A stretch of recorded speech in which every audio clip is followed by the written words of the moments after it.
दोस्तों, एक गांव से लगातार जवान लड़कियां गायब हो रही थी। हर दूसरे तीसरे दिन रात को लड़की अचानक से घर से गायब हो जाती और सुबह सुबह जब गांव वाले पता लगाने की कोशिश करते तो उस बारे में कुछ भी पता नहीं चल पाता है। गांव वालों ने पुलिस में भी शिकायत दी थी, लेकिन पुलिस वाले भी इस चीज में कुछ भी नहीं कर पाते हैं। गांव के अंदर भय का माहौल हो गया था और शाम को लगभग 7 बजे के बाद सभी गांव वाले अपने अपने घरों में घुस जाया करते और दरवाजे को अंदर से बंद कर लिया करते।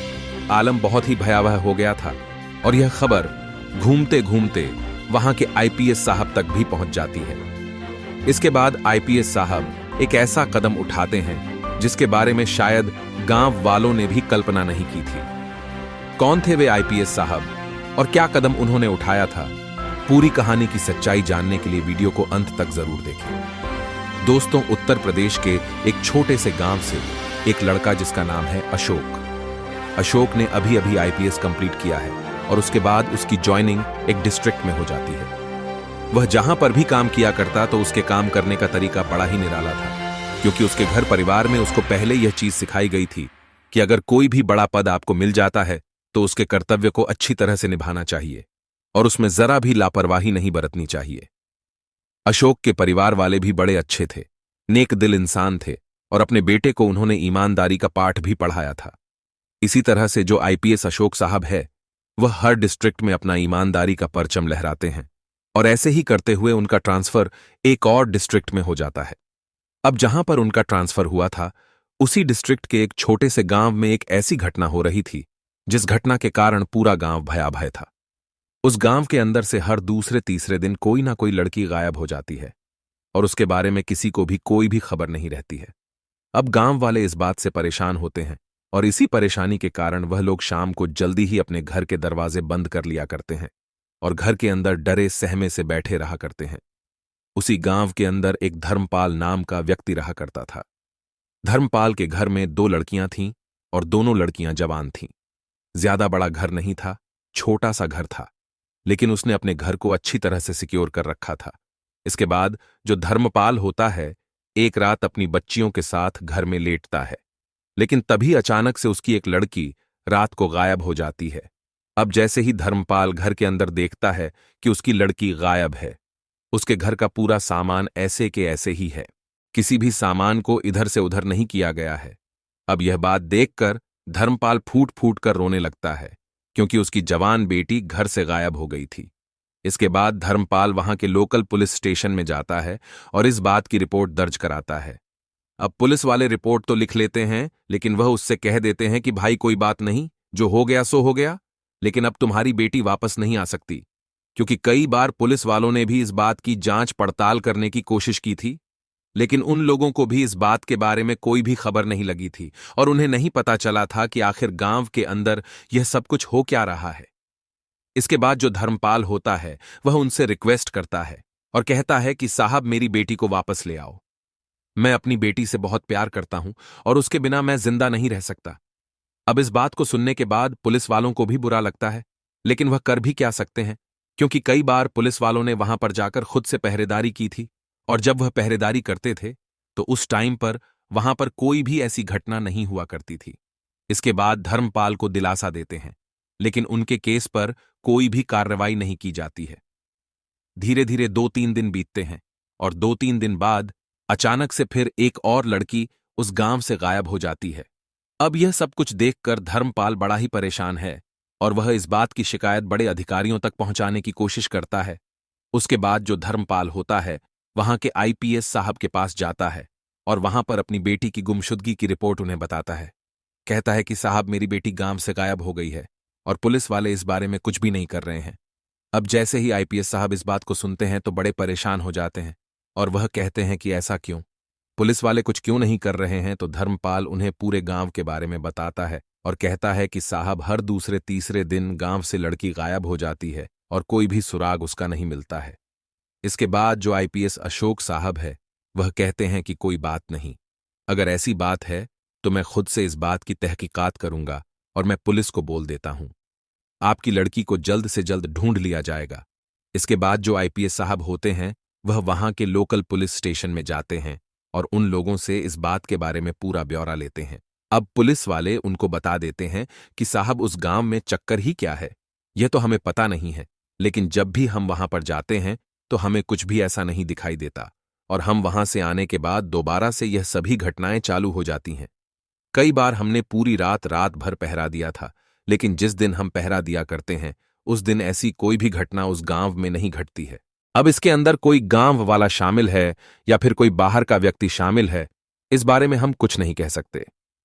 अब इस बात को सुनकर अशोक सर काफी ज्यादा हैरान है, लेकिन फिर भी वह पुलिस वालों को ऑर्डर देते हैं कि जल्द से जल्द उन लड़कियों को ढूंढो और इस केस को जल्द से जल्द रफा दफा करो। ऐसा कहकर वह वहां से अपने आवास पर आ गए थे और वहां पर लेटे लेटे इन सभी बातों के बारे में सोच रहे थे।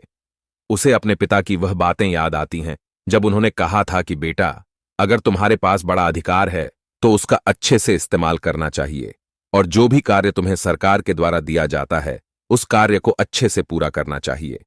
इसी बात को सोचकर जो अशोक सर होते हैं वह इस केस पर काम करने का फैसला लेते हैं और सोचते हैं कि मैं खुद इस केस पर काम करूंगा और देखता हूं कि लड़कियां जाती कहां हैं। इसके बाद जो अशोक सर है वह लड़कियों के बारे में तहकीकात करने लगते हैं, और तहकीकात के दौरान उन्हें पता चलता है कि गांव के अंदर से लगभग अब तक 20 से 25 लड़कियां गायब हो चुकी हैं। उसके बाद जो अशोक सर होते हैं वह सोचने लगते हैं कि इतनी सारी लड़कियां अगर एक गांव से गायब हुई हैं तो हो सकता है कि उसमें कोई ना कोई हमारे डिपार्टमेंट का आदमी भी मिला हुआ हो। तो इसी वजह से वह इस केस पर अकेले रहकर काम करने का फैसला करते हैं।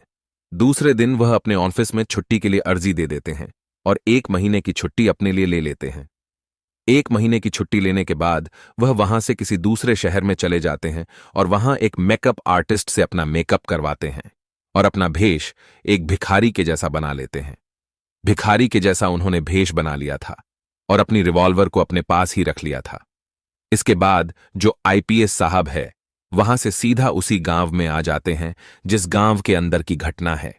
जहां पर लड़कियां गायब हो रही थीं वहां आकर उस गांव में इधर उधर भिखारी की तरह घूमने लगते हैं, और घूमते घूमते उन्हें धर्मपाल जी भी मिलते हैं जो अपनी बेटी की गुमशुदगी की रिपोर्ट लिखवाने के लिए उसके पास गए थे, और वह भी उन्हें देखकर नहीं पहचान पाते हैं। अब जैसे धर्मपाल जी उन्हें नहीं पहचान पाए थे तो वह चोर हो जाते हैं कि उन्हें अब कोई भी नहीं पहचान सकता, और वह एक प्रोफेशनल भिखारी यहां पर लग रहे हैं। इसके बाद अशोक सर शाम को उस गांव में आया करते और सुबह सुबह उस गांव से चले जाया करते, क्योंकि जितनी भी घटनाएं थीं वह रात के समय की थी, तो रात के समय अशोक सर इस गांव में रहा करते और इस बात की चौकसी किया करते कि आखिर कौन है वह जो इन लड़कियों को यहां से गायब करता है और आखिर माजरा क्या है। गांव के अंदर का आलम यह था कि शाम को 7 बजे के बाद सभी के घर के दरवाजे बंद हो जाया करते और गांव बिल्कुल सुनसान रहा करता। लेकिन जो अशोक सर थे वह भिखारी के भेष में पूरी रात भर गांव में इधर उधर घूमा करते और ऐसी जगह जगह पर बैठे रहा करते। लगभग 2-3 दिन उन्हें घूमते हुए हो जाते हैं, और दूसरे तीसरे दिन अचानक से एक नई बात उन्होंने गांव के अंदर नोटिस की थी। छोटा सा गांव था, ज्यादा बड़ा गांव नहीं था, लेकिन इस गांव के अंदर अचानक से बाहर से कुछ फेरी वाले आज के दिन आए थे और वह गांव के अंदर इधर उधर अजीब तरीके से देख रहे थे। तो उनको देखने के बाद अशोक सर समझ जाते हैं कि हो ना हो यह लोग इसके पीछे हैं, लेकिन वह मामले की तह तक जाना चाहते थे। तो इसी वजह से अशोक सर आज रात उस गांव के अंदर चौकन्ने रहकर चौकसी करते हैं, और शाम के समय वह गांव के बाहर की तरफ जाकर बैठ गए थे जहां पर गांव की एंट्री हुआ करती थी, यानी कि वह एक ही रास्ता था जिस रास्ते से गांव के अंदर जाया जा सकता था। बाकी दूसरा रास्ता एक अलग जंगल से होकर आता था और वह जंगल भी उसके साइड में ही था। वह वहां पर बैठे हुए थे और बैठकर इधर उधर चौकन्ना होकर देख रहे थे। धीरे धीरे समय बीतता है और रात के लगभग 2 बज गए थे। अब जैसे ही रात के 2 बजते हैं तो जंगल के अंदर जो झाड़ियां थीं उन्हें हिलने की आवाज और उनके अंदर से किसी व्यक्ति के जाने की आवाज उन्हें सुनाई देती है। इसके बाद जो अशोक सर होते हैं छुपते छुपाते उस जगह देखते हैं, और देखने के बाद उन्हें वहां से 2 व्यक्ति निकलते हुए दिखाई देते हैं। अब जैसे ही 2 व्यक्ति उन्हें जंगल की झाड़ियों से निकलते हुए दिखाई देते हैं तो वह एकदम से समझ जाते हैं कि हो ना हो इन सभी कांडों के पीछे इन दोनों व्यक्तियों का हाथ है। इसके बाद जो अशोक सर होते हैं वह छुपते छुपाते उनके पीछे चलने लगते हैं और देखते हैं कि आखिर यह लोग आगे क्या करते हैं। थोड़ी देर बाद वह लोग गांव के अंदर पहुंच जाते हैं और गांव के अंदर एक बड़े से घर के सामने जाकर खड़े हो जाते हैं। जो अशोक सर है वह छुपते हुए उनको देख रहे हैं और तभी उनमें से एक व्यक्ति दीवार को फांदकर घर के अंदर जाता है और घर का मेन गेट अंदर से खोल देता है। अब घर का मेन गेट अंदर से खुल गया था, तो उसके बाद जो दूसरा व्यक्ति था वह भी घर के अंदर चला जाता है और थोड़ी देर बाद वह दोनों वहां से एक लड़की को अपने कंधे पर उठाए उस घर से बाहर निकलते हैं। अब जब अशोक सर देखते हैं कि इन लोगों को रंगे हाथों तो मैंने पकड़ लिया है, तो एकदम से सामने आते हैं और अपने पास रखी हुई रिवॉल्वर को उन लोगों पर तान देते हैं और कहते हैं कि रुक जाओ यहीं पर, यहां से अगर आगे बढ़ने की कोशिश की तो तुम लोगों पर मैं गोली चला दूंगा, और भागने की तो तुम लोग यहां से सोचना ही मत। अब जैसे ही वह दोनों व्यक्ति देखते हैं कि सामने एक भिखारी खड़ा हुआ है और उसके हाथ में एक रिवॉल्वर है, तो उन्हें समझने में जरा भी देर नहीं लगती कि हो ना हो ये पुलिस वाले होंगे जो भिखारी बनकर इस गांव में हमारा वेट कर रहे थे और आज हमारा पर्दाफाश हो गया है। उसके बाद वह भागने की कोशिश भी करते हैं, लेकिन अशोक सर तभी हवा में एक फायर कर देते हैं और उस फायरिंग की आवाज को सुनकर वह दोनों वहीं पर रुक जाते हैं। अब जैसे ही गांव में गोली चलने की आवाज सुनाई देती है, तो गांव के सभी लोग घरों से बाहर निकल आते हैं और बाहर आकर जो नजारा उन्हें दिखाई देता है, उस नजारे को देखकर एकदम से हैरान हो जाते हैं। गांव के सभी लोग देखते हैं कि वह भिखारी जो गांव में अक्सर घूमा करता है, पिछले 2-3 दिनों से उसके हाथ में रिवॉल्वर है और सामने 2 व्यक्ति खड़े हुए हैं जिन्होंने अपने कंधे पर एक लड़की को उठा रखा है। उसके बाद गांव वाले देखते ही समझ जाते हैं कि यह कोई पुलिस वाला है और उन्होंने इन व्यक्तियों को पकड़ लिया है जो गांव से लड़कियों को उठाया करते हैं। गांव वाले अशोक सर से कहने लगते हैं कि साहब इनको गोली मार दो, इनको जिंदा मत छोड़ो, इन्होंने हमारे गांव की कई बच्चियों को यहां से ले गए हैं और इनके साथ गलत किया है। लेकिन तभी अशोक सर कहते हैं कि नहीं, रुक जाओ, कोई इनको कुछ भी नहीं कहेगा। अगर इनको अभी मार दिया तो जो आपकी बच्चियां गायब हुई हैं उनको वापस कैसे लाया जाएगा।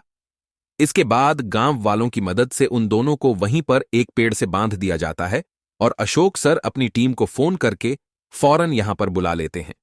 अशोक सर की टीम थोड़ी ही देर में गांव में आ जाती है और गांव में आने के बाद उन दोनों लोगों को अपने साथ ले जाते हैं। उनको वहां के थाने में ले जाया गया था और वहां जाने के बाद उनसे पुलिस के तौर तरीके से पूछताछ की जाती है और जब पूछताछ की जाती है तो वह लोग सारा का सारा मामला पुलिस वालों के सामने बयां कर देते हैं। वह बताते हैं कि साहब हम लोग लड़कियों को उठाया करते हैं और इनको बाहर देशों में भेजा करते हैं। पुलिस वाले उनसे पूछते हैं कि यह बताओ तुम किस तरह से लड़कियों को उठाया करते हो जो आज तक तुम किसी के भी पकड़ में नहीं आए। हम लोग भी वहां पर चौकसी करने के लिए रहा करते थे, लेकिन तुम लोग उस टाइम पर लड़कियों को उठाने के लिए क्यों नहीं आए। तो वह बता देते हैं कि जब आप लोग चौकसी करते थे तो हमें पता चल जाता था कि आप लोग यहां पर हैं, लेकिन आज जो साहब चौकसी कर रहे थे उन्होंने बिल्कुल भी महसूस नहीं होने दिया कि यहां पर पुलिस भी हो सकती है। वह लोग बताते हैं कि हम दिन के समय में फेरी वाले बनकर गांव में रेकी किया करते थे और जिस घर के अंदर हमें जवान और खूबसूरत लड़की दिखाई दिया करती थी उस घर को अपना टारगेट बना लेते थे। रात के तकरीबन 2 बजे हम उस घर में आया करते थे और घर में आने के बाद उस घर के अंदर एक गैस स्प्रे कर दिया करते थे, जिस गैस के कारण घर के जितने भी सदस्य थे वह गहरी नींद में सो जाया करते थे और उसके बाद उस लड़की को उठाकर वहां से अपने साथ चले जाया करते। काम भी हो जाया करता और किसी को कानों कान खबर भी नहीं हुआ करती थी। इसके बाद पुलिस वाले उनसे पूछने लगते कि तुम्हारे साथ कौन कौन है, तो वह लोग सभी का नाम बता देते हैं। जो भी उनके साथ थे उन सभी लोगों को पकड़ लिया जाता है और पकड़ने के बाद जो लड़कियां इस गांव से गायब हुई थीं उनमें से कुछ लड़कियों को वापस ले आया जाता है। इसके बाद जो आईपीएस अशोक सर है वह अपनी टीम के साथ उन सभी लड़कियों को लेकर उस गांव में पहुंचते हैं और वहां पर उनके मां बाप तक उन लड़कियों को पहुंचा देते हैं। जो लड़कियां वह नहीं ला पाए थे उनके लिए उन्हें आश्वासन देते हैं और कहते हैं कि अभी हमारी आगे की छानबीन चल रही है और उन लड़कियों को भी जल्द से जल्द हम वापस ले आएंगे। इसके बाद जब धर्मपाल देखता है कि उसकी बेटी जो कुछ दिनों पहले गायब हुई थी वह वापस आ गई है, तो धर्मपाल आईपीएस साहब के पैरों में गिर जाता है और फूट फूट कर रोने लगता है। उसके बाद आईपीएस साहब उसको उठाते हैं और कहते हैं कि बाबा अब आप क्यों रो रहे हो, आपकी बेटी तो वापस आ गई है ना, अब खुश हो जाओ और अपनी बेटी के साथ अपनी जिंदगी को अच्छी तरह से व्यतीत करो। तो धर्मपाल कहता है कि नहीं साहब, ऐसी बात नहीं है, मेरा तो पुलिस से भरोसा ही उठ गया था जब मैंने आपको भी बता दिया था, लेकिन मुझे यह जानकारी नहीं थी कि पुलिस के अंदर कुछ आप जैसे अधिकारी भी होते हैं जो अपने कर्तव्य की पालना करने के लिए भिखारी तक का भेष धारण कर सकते हैं। आप हमारे गांव में भिखारी बनकर घूम रहे थे और हमने आपको पहचाना तक भी नहीं था। आईपीएस साहब मुस्कुरा देते हैं और कहते हैं कि यह मेरा कर्तव्य है और अपने कर्तव्य का पालन करने के लिए मैं किसी भी हद तक जा सकता हूं। ऐसा कहकर आईपीएस साहब वहां से उन लड़कियों को लौटाकर अपने कार्यभार को संभालते हैं और उन लोगों पर सख्त से सख्त कार्रवाई की जाती है। उनको कोर्ट में पेश किया जाता है और कोर्ट में उनके ऊपर केस चलता है और केस चलने के बाद उन सभी को सजा भी मिल जाती है। अब यह खबर चारों तरफ फैल गई थी और सभी लोग आईपीएस साहब की वाहवाही करने लगते हैं और यह खबर अशोक सर के गांव तक भी पहुंच जाती है और उसके माता पिता तक भी पहुंच जाती है। गांव के अंदर सभी लोग अशोक सर की बड़ाई कर रहे थे और इस बड़ाई को जब अशोक के माता पिता सुनते हैं तो उन लोगों को अपने बेटे पर गर्व महसूस होता है।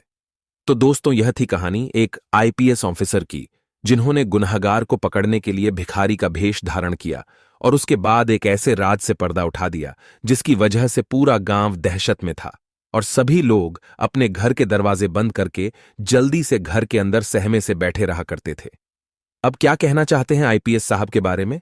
आपकी जो भी राय कमेंट बॉक्स में लिख सकते हैं, लोगों के साथ शेयर कर सकते हो। वीडियो अच्छा लगा तो वीडियो को लाइक और चैनल को सब्सक्राइब जरूर करें ताकि हमें थोड़ा बहुत हौसला मिले आप लोगों के लिए ऐसे अच्छे अच्छे वीडियो बनाने के लिए। इन कहानियों को सुनाने का उद्देश्य किसी को परेशान करना बिल्कुल भी नहीं है। यह कहानी आपको इसलिए सुनाई जाती है ताकि आप लोग इन कहानियों में से कुछ ना कुछ सीख सको और अपने जीवन में उस चीज को अप्लाई कर सको। मिलते हैं किसी अगली वीडियो में नए टॉपिक के साथ। तब तक के लिए जय हिंद, जय भारत। आप सभी का बहुत बहुत धन्यवाद।